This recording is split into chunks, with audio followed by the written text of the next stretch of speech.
What's cracking, soldiers? MANdler here at the Man Cave.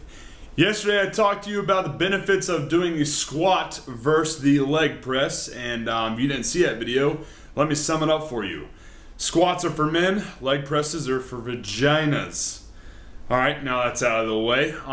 Today what I want to do is give you the 4 biggest mistakes that are preventing you from actually increasing your squat dramatically in a short period of time. So let me drop that on you, and stay tuned at the end of this video for some badass news that I think you'll appreciate if you give a damn about your 1 rep max on the back squat.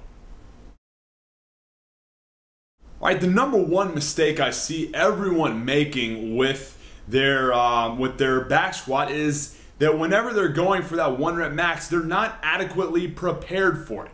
They haven't warmed up properly. They haven't stimulated their nervous system. They're just kind of la-di-daing up to the bar, not mentally prepared for it. Ultimately, their approach and their preparation to get under that big ass weight is shit. You need to make sure you're prepared for what you're having to do. It's very demanding on your nervous system, on your body, and you have to know what the hell you're doing when you're approaching that bar. So number 1, make sure you're adequately prepared both physically and mentally for that big ass squat. The second thing is something I always preach to everyone out there, but no one wants to listen. And that's that your form probably is shitty on the squat. I know you think, how the hell can it be that difficult to have a proper squat? But even though it is a very simple movement, it is very complex in its execution. I can remember like it was yesterday when I was up in Ohio and Jason Pegg made me look like a little bitch when I was trying to squat in front of him. The guy completely tore my form apart, but once he unfucked it, my squat jumped like 75 pounds in 1 session. It wasn't that my maximal strength increased that much. It's just that he made me a more efficient lifter by getting me to properly engage the muscles that needed to be engaged.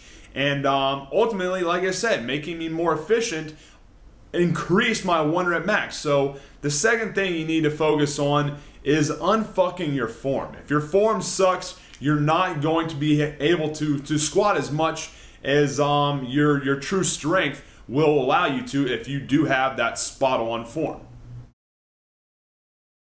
The third mistake I see people make is the fact that their programming sucks. They simply don't know how to periodize a plan that will get them to increase their 1 rep max on the squat. If your goal is to increase your 1 rep max, it usually makes sense to lift heavy.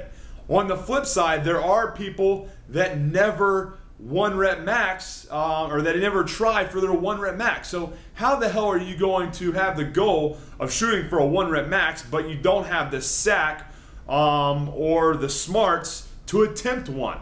All right, so number 1, aim for that 1 rep max. On the flip side of that, though, understand that you can't just aim for a 1 rep max on a daily basis. If you go for that 1 rep max on a daily basis, if you do that, if you lift at 90% for more than 2 weeks in a row, you're going to have diminishing returns. It's going to absolutely, it's going to fuck up your nervous system, and it's, like I said, law of diminishing returns takes place, and you'll initially get a little bit of a spike, but then you'll plateau and even go down because it's just too demanding on your nervous system and on your body as a whole. So third thing you need to do is focus on having a proper plan in place. If you don't know how to periodize for that core lift, you're screwed. I can guarantee you that.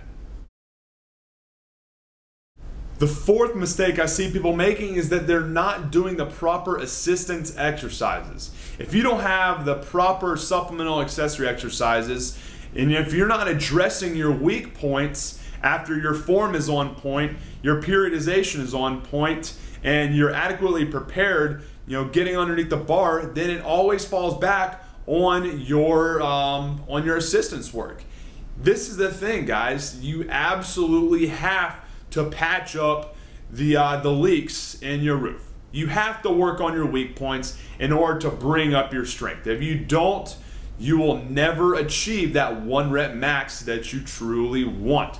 It's all about filling in those gaps. So make sure whatever your weak points are, you address them with your supplemental and accessory work.